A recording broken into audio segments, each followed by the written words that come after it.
ഇരുവരും പിണക്കമെല്ലാം മാറ്റിവെച്ചുകൊണ്ട് കുറേ നേരം ഒരുമിച്ചിരുന്ന് സംസാരിച്ചു. അപ്പോൾ തന്നെ മനസ്സിലെ വിഷമമെല്ലാം അച്ചു മറന്നിരുന്നു.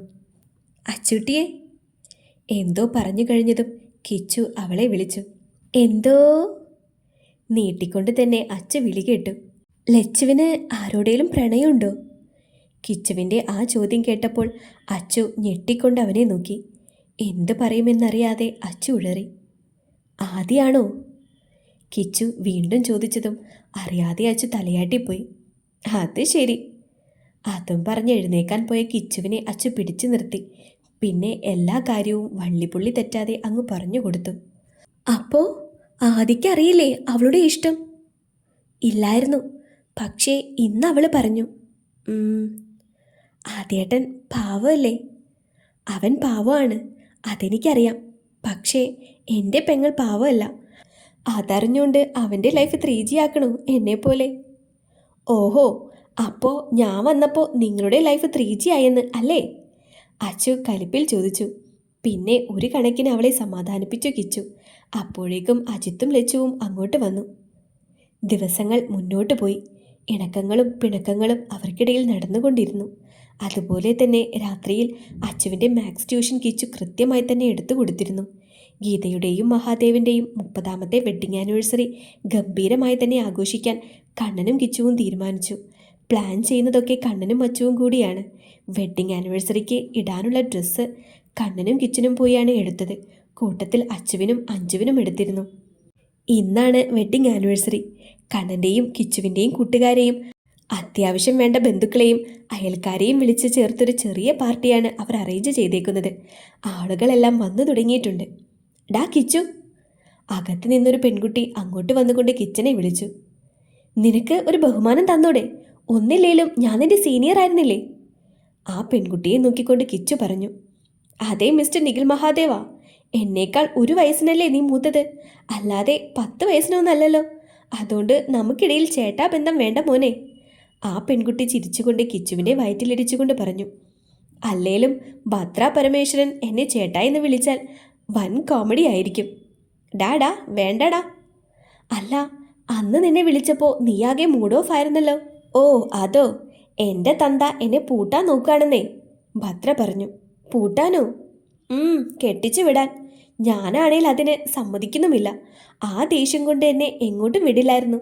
പിന്നെ ഏട്ടൻ കാരണമാണ് ഇന്ന് ഇങ്ങോട്ട് വരാൻ പറ്റിയേ. നിന്നെ കെട്ടിക്കാനോ? നിന്നെ കെട്ടാൻ മാത്രം അത്രയ്ക്കും മണ്ടന്മാർ ഈ ലോകത്തുണ്ടോ മോളെ? പോടാ. എന്തായാലും നിനക്ക് പറ്റിയ ഒരു ലോക തോൽവിയെ കണ്ടുപിടിക്കാൻ നിന്റെ തന്ത പരമേശ്വരൻ കുറച്ച് പാടുപെടുമല്ലോ മോളെ.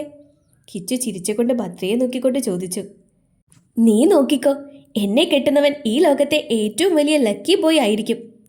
അത് ശരിയാ, നിന്നെ പോലത്തെ ലോക തോൽവിയെ കെട്ടുന്നവൻ ലക്കി ബോയ് തന്നെയാവും. അതും പറഞ്ഞ് ചിരിച്ചുകൊണ്ട് കിച്ചു അവളെ നോക്കി കളിയാക്കി. ദേടാ, ഒരു പെൺകുച്ചു വരുന്നു. മുന്നിലേക്ക് നോക്കിക്കൊണ്ട് ഭദ്ര പറഞ്ഞതും കിച്ചു അങ്ങോട്ട് നോക്കി. അങ്ങോട്ട് നടന്നു വരുന്നവളെ കണ്ട് കിച്ചു അങ്ങോട്ട് തന്നെ നോക്കി നിന്ന് പോയി. കറുപ്പും ഗോൾഡനും ചേർന്ന പട്ടുപാവാടയും അണിഞ്ഞ് മുടി തോളിൽ നിന്ന് ബാക്കിലേക്ക് മെടഞ്ഞിട്ട് കാതിൽ ഗോൾഡ് ആൻഡ് ബ്ലാക്ക് കോമ്പിനേഷനുള്ള ജിമുക്കയും ഇട്ട് ഒരു കയ്യിൽ കരിവളയും ഒക്കെ ഇട്ട് നാടൻ പൈങ്കിളി പോലെ നടന്നു വരുന്നു അച്ചു. കിച്ചുവിൻ്റെ മനസ്സിൽ ലഡ്ഡു പൊട്ടിയ ഫീലായിരുന്നു. അവളെ തന്നെ കണ്ണെടുക്കാതെ നോക്കി നിന്ന് പോയി അവൻ. കിച്ചുവിൻ്റെ മുഖത്തെ ഭാവങ്ങളെല്ലാം നോക്കുകയാണ് ഭദ്ര. അച്ചു അടുത്തെത്താറായതും ആരോ വന്ന് ഭദ്രയെ വിളിച്ചുകൊണ്ടുപോയി. വാതിലിൻ്റെ അവിടെ എത്തിയതും ഭദ്ര വീണ്ടും തിരിഞ്ഞ് കിച്ചുവിനെയും നടന്നു വരുന്ന അച്ചുവിനെയും നോക്കി.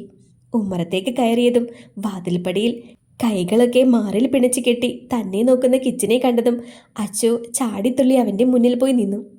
ചുന്തിരിയായിട്ടുണ്ടല്ലോ, അച്ചുവിൻ്റെ മൂക്കിൽ തട്ടിക്കൊണ്ട് കിച്ചു പറഞ്ഞു. എല്ലാവർക്കുള്ള ഡ്രസ്സ് എടുത്തതാരാ? അച്ചു ഗൗരവത്തോടെ ചോദിച്ചു. ഞാനും കണ്ണനും. അപ്പച്ചിയുടെയും അമ്മാവൻ്റെയും ഡ്രസ്സ് കളർ എന്താ? ചുവപ്പ്. കണ്ണേട്ടൻ്റെയോ? നീല. അഞ്ജുവിൻ്റെയോ? പച്ച. എൻ്റെയോ? ബ്ലാക്ക്. നിങ്ങളുടെയോ? ബ്ലാക്ക്. കിച്ചു അവളെ സംശയത്തോടെ നോക്കിക്കൊണ്ട് എല്ലാത്തിനും ഉത്തരം പറഞ്ഞു. അതെന്താ എനിക്കും നിങ്ങൾക്കും ഒരേ കളറ്? അച്ചു ചോദിച്ചതും കിച്ചു അവളെ നോക്കി കണ്ണിറുക്കി കാണിച്ചു. അത് എടുത്തപ്പോൾ അങ്ങനെയായി പോയി. അല്ല, അഞ്ജുവിന് ചുരിദാർ, എനിക്കെന്താ പട്ടുപാവാട എടുത്തേ? അച്ചു വീണ്ടും കലിപ്പിൽ ചോദിച്ചു. ഇഷ്ടപ്പെട്ടപ്പോൾ എടുത്തു. കിച്ചു ഒരു ഭാവമാറ്റവുമില്ലാതെ പറഞ്ഞു. അവനെ നോക്കി മുഖവും വീർപ്പിച്ചുകൊണ്ട് അച്ചു അകത്തേക്ക് കയറിപ്പോയി. പിന്നെ കിച്ചനെ കാണുമ്പോഴെല്ലാം അച്ചു ആ വീർത്ത കവിൾ വീർപ്പിച്ചു നടക്കും. അതൊക്കെ കാണുമ്പോൾ കിച്ചു അവളെ നോക്കി മുഖം വീർപ്പിച്ച് കളിയാക്കി കാണിക്കും. അതുകൂടെ ആവുമ്പോൾ ആ മുഖം ചുവന്നു തുടുത്ത് തക്കാളി പോലെയാകും. കിച്ചുവിനാണേൽ ഓടിച്ചെന്ന് അവളുടെ കവിളിൽ കടിച്ചെടുക്കാൻ തോന്നും. കിച്ചുവിൻ്റെയും അച്ചുവിൻ്റെയും മുഖം കൊണ്ടുള്ള ഈ കളികളൊക്കെ ഭദ്ര വീക്ഷിക്കുന്നുണ്ടായിരുന്നു. എന്തിനാടാ നിന്നെ കാണുമ്പോൾ അച്ചു മുഖവും വീർപ്പിച്ചുകൊണ്ട് നടക്കുന്നേ? കിച്ചനെ കണ്ടതും കണ്ണൻ അവനോട് ചോദിച്ചു. അത് അഞ്ജുവിന് ചുരിദാറും അവൾക്ക് പട്ടുപാവാടയല്ലേ എടുത്തേ, പിന്നെ എൻ്റെയും അവളുടെയും ഡ്രസ്സ് സെയിം കളറാണ്. കിച്ചു ചിരിച്ചുകൊണ്ട് പറഞ്ഞു. അവൾക്കറിയില്ലല്ലോ നീ ഒരുമാതിരി നാടൻ സൈക്കോ ആണെന്ന്. പോടാ പോടാ. അപ്പോഴാണ് കണ്ണൻ്റെ കൂടെ പഠിച്ച ഒരു പെൺകുട്ടി അങ്ങോട്ട് വന്നത്. ഡാ കിച്ചു, ഇത് മായ, എൻ്റെ ക്ലാസ്മേറ്റ് ആയിരുന്നു. കണ്ണൻ കിച്ചനോട് പറഞ്ഞു. ദെൻ മായ ഇതിൻ്റെ ബ്രദറാണ്. മായ കിച്ചുവിനെ നോക്കി ചിരിച്ചു. തിരിച്ചവനും. ആരുഷ് വരില്ലേ കണ്ണാ? ഇല്ലടി, അവൻ്റെ കല്യാണം ഈ അടുത്തല്ലേ കഴിഞ്ഞേ, അവൻ ട്രിപ്പിലാ. അല്ല കണ്ണാ, നമ്മുടെ ഗ്യാങ്ങിലെ സകല എണ്ണവും ലോക്കായി. ഇനി നിന്റെ കല്യാണം എന്നാ? മായ ചിരിയോടെ കണ്ണനോട് ചോദിച്ചതും കിച്ചു ചിരിച്ചുകൊണ്ട് അവിടെ നിന്ന് പോയി. ആ ചിരിയിൽ ഒരു ആക്കി കളിയാക്കൽ ചിരിയുള്ളത് കണ്ണൻ തിരിച്ചറിഞ്ഞു. ഞാൻ ശ്രമിക്കാഞ്ഞിട്ടാണോ മായേ? എൻ്റെ ലെവലിലുള്ളൊരു പെണ്ണിനെ കിട്ടണ്ടേ? അങ്ങനെയും ഒരു സുദിനം അധികം വൈകാതെ നടക്കുമെന്ന പ്രതീക്ഷയിലാണ് ഞാൻ. കണ്ണൻ അതും പറഞ്ഞുകൊണ്ട് തിരിഞ്ഞത് നിഷ്കളങ്കമായി ചിരിക്കുന്നവളുടെ ആ മുഖത്തേക്കാണ്. കണ്ണേട്ടാ. മായയോട് സംസാരിച്ചു നിൽക്കുന്ന കണ്ണനെ അച്ചു അടുത്തേക്ക് വന്നുകൊണ്ട് വിളിച്ചു. എന്താ മോളെ, ഒന്നിങ്ങ് വന്നേ. ആ ദാ വരുന്നു. മായേ, ഇതാര്യ, ഞങ്ങളുടെ അച്ചുട്ടി. അച്ചുവിനോടായി പറഞ്ഞുകൊണ്ട് മായയോട് അവളെ ചേർത്ത് പിടിച്ചുകൊണ്ട് കണ്ണൻ പറഞ്ഞു. മായ അവളെ നോക്കി പുഞ്ചിരിച്ചു. തിരിച്ചച്ചുവും. വന്നേ കണ്ണേട്ടാ. അച്ചു അവനെ പിടിച്ചോണ്ട് ഉമ്മറത്തേക്ക് പോയി. ഗീതയുടെ പൂന്തോട്ടത്തിൻ്റെ അടുത്തേക്കാണ് അച്ചു കണ്ണനെയും കൊണ്ട് പോയത്. എന്താ മോളെ? അത് എനിക്കൊരു ഫോട്ടോ എടുത്ത് തരൂ. കണ്ണൻ്റെ പോക്കറ്റിൽ നിന്ന് ഫോണെടുത്ത് കയ്യിൽ പിടിച്ചുകൊണ്ട് അച്ചു ചിരിച്ചു പറഞ്ഞു. ഹൈ ശരി, അതിനാണോ നീ എന്നെ ഇങ്ങോട്ട് കൊണ്ടുവന്നേ? ഈ കണ്ണേട്ടൻ്റെ ഫോണിന് നല്ല ക്ലാരിറ്റിയാണ്, പ്ലീസ്. ഉവ്വ്. എൻ്റെ ഫോണിനേക്കാൾ ക്ലാരിറ്റിയാണ് കിച്ചുവിൻ്റെ ഫോണിന്. അങ്ങേരുടെ ഫോണിൽ നിന്ന് എടുക്കുന്ന ഫോട്ടോ എനിക്ക് വേണ്ട. എനിക്ക് ഫോട്ടോ എടുത്തതാ. കിച്ചനെ കുറിച്ച് പറഞ്ഞ് പുച്ഛിച്ചുകൊണ്ട് അച്ചു കണ്ണനോട് പറഞ്ഞു. കൊച്ച് കലിപ്പിലാണല്ലോ എന്ന് ഓർത്ത് കണ്ണൻ ഫോട്ടോസ് എടുത്ത് കൊടുക്കാൻ തുടങ്ങി. കുറച്ച് ഫോട്ടോസ് എടുത്ത് കഴിഞ്ഞതും അച്ചു കണ്ണനെ നോക്കി. കണ്ണേട്ടാ, ഈ ഡ്രസ്സിൽ ഞാൻ എങ്ങനെയുണ്ട്? അവന് മുന്നിൽ നിവർന്നു നിന്നുകൊണ്ട് അച്ചു ചോദിച്ചു. സുന്ദരിയല്ലേ? അച്ചുവിൻ്റെ മൂക്കിൽ പിടിച്ച് വലിച്ചുകൊണ്ട് കണ്ണൻ പറഞ്ഞു. കണ്ണേട്ടാ, എനിക്കാരാ ഡ്രസ്സ് സെലക്ട് ചെയ്തേ? അച്ചു അവനെ നോക്കി ആകാംക്ഷയോടെ ചോദിച്ചു. ആരാണ് വാങ്ങിയതെന്ന് അറിയാമെങ്കിലും അറിയാനൊരു ത്വര. അത് ചോദിക്കാനുണ്ടോ? നിന്റെ കാമുകൻ്റെ സെലക്ഷനാണ്. അത് കേട്ട് അച്ചുവിലൊരു ചിരി വിരിഞ്ഞു. സമർത്ഥമായി അത് മറച്ചു വെച്ചുകൊണ്ട് അച്ചു കണ്ണനെ നോക്കി ബാക്കി ഫോട്ടോ എടുക്കാൻ പറഞ്ഞു. കണ്ണനെയും കൊണ്ട് അച്ചു പുറത്തേക്ക് പോകുന്നത് കണ്ടതും കാര്യമെന്തെന്നറിയാൻ അവർക്ക് പിന്നാലെ ഉമ്മറത്തേക്ക് വന്നതാണ് കിച്ചു. കണ്ണനൊപ്പം ചിരിച്ചു കഴിച്ച് നിൽക്കുന്നവളെ നോക്കി ഉമ്മറത്തെ വാതിലിൻ്റെ അടുത്തായി അവൻ നിന്നു. ഫോട്ടോ എടുക്കാനായി കണ്ണനോട് പറയുന്നതും ഓരോ ഫോട്ടോയ്ക്ക് ഓരോ പോസ് ഇടുന്നതും നോക്കി നിന്നു. ഓരോ പോസ് ഇടുന്നത് കാണുമ്പോൾ ചിരി വരുന്നുണ്ടെങ്കിലും കിച്ചു അവളെ തന്നെ നോക്കി നിന്നു. കണ്ണനോട് കുറുമ്പ് പറഞ്ഞു നിന്ന് ചിരിക്കുന്നതൊക്കെ കാണുമ്പോൾ ഓടിച്ചെന്ന് കെട്ടിപ്പിടിക്കാൻ തോന്നും. കിച്ചു ചിരിയോടെ ഓർത്തു. കുറുമ്പി പെണ്ണ്. കണ്ണൻ്റെ മൂക്കിലും മുടിയിലും പിടിച്ചു വലിക്കുന്ന അച്ചുവിനെ നോക്കിക്കൊണ്ട് കിച്ചു മനസ്സിൽ പറഞ്ഞു. അസ്ഥിക്ക് പിടിച്ചല്ലേ? പുറകിൽ നിന്നാരോ പറഞ്ഞതും കിച്ചു ഞെട്ടലോടെ പുറകിലേക്ക് നോക്കി. ഇരു കൈകളും മാറിൽ പിടച്ചു കെട്ടി ഗൗരവത്തോടെ കിച്ചനെ നോക്കുന്ന ഭദ്രയെ കണ്ടതും കിച്ചു അവളെ നോക്കി വെളുക്കനെ ചിരിച്ചു കാണിച്ചു. നീ എന്താ ഇവിടെ? എനിക്കെന്താ, ഇവിടെ വന്നൂടെ? ഭദ്ര ചോദിച്ചു. എന്നാ നീ ഇവിടെ നിന്നു, ഞാനങ്ങോട്ട്. കിച്ചു പോകാനായി തിരിഞ്ഞു. എങ്ങോട്ട്? അല്ല, അകത്തോട്ട്. എത്ര നാളായി? എന്ത്? മോനെ കിച്ചു, നിന്നെ ഞാൻ കാണാൻ തുടങ്ങിയിട്ട് വർഷങ്ങളായി. ഭദ്ര അവൻ്റെ മുഖത്തേക്ക് നോക്കി ചോദിച്ചതും കിച്ചു അവൾക്ക് മുന്നിൽ ചമ്മിയൊരു ചിരി ചിരിച്ചു. പറയടാ. ഭദ്ര അല്പം കടുപ്പിച്ചുകൊണ്ട് ചോദിച്ചു. ഒന്ന് ചിരിച്ചുകൊണ്ട് കിച്ചു ഭദ്രയോട് എല്ലാം പറഞ്ഞു കൊടുത്തു. ഭദ്രയാണേൽ കൊള്ളാലോ എന്ന രീതിയിൽ അവനെ നോക്കി. എത്ര വയസ്സുണ്ടടാ ആ കൊച്ചിന്? 15. ഓഫ് മോനെ കിച്ചു, ഈ നിയമപുസ്തകത്തിൽ പോക്സോ കേസ് നിയമമുണ്ടെന്ന് ഈ മറക്കരുത് കേട്ടോ. കിച്ചുവിൻ്റെ ഷോൾഡറിൽ തട്ടിക്കൊണ്ട് ഭദ്ര ഗൗരവത്തോടെ പറഞ്ഞു. പൊടി പട്ടി. അല്ലടാ, നിന്റെ ചേട്ടനല്ലേ അവിടെ ഒപ്പം നിൽക്കണേ? ആ അതെ. കിച്ചു പറഞ്ഞതും ഭദ്ര അവിടേക്കൊന്ന് നോട്ടം പായിച്ചു. ഡാ കിച്ചു, നിന്നെ വല്യമ്മ അന്വേഷിക്കുന്നു. അജിത്ത് അങ്ങോട്ട് വന്ന് പറഞ്ഞു. ഡാ കണ്ണ. അങ്ങോട്ടും ഇങ്ങോട്ടും എന്തിനോ വേണ്ടി നടക്കുന്ന കണ്ണനെ പിടിച്ചു നിർത്തി കിച്ചു. എന്താടാ? ഒരു ഹെൽപ്പ്. എന്താ? എടാ, അത് അച്ചുവിനെ നീയൊന്ന് എൻ്റെ മുറിയിലെത്തിക്കോ. എന്തിന്? എനിക്ക് അവളെ ഒന്ന് കാണണം, ഒറ്റയ്ക്ക്.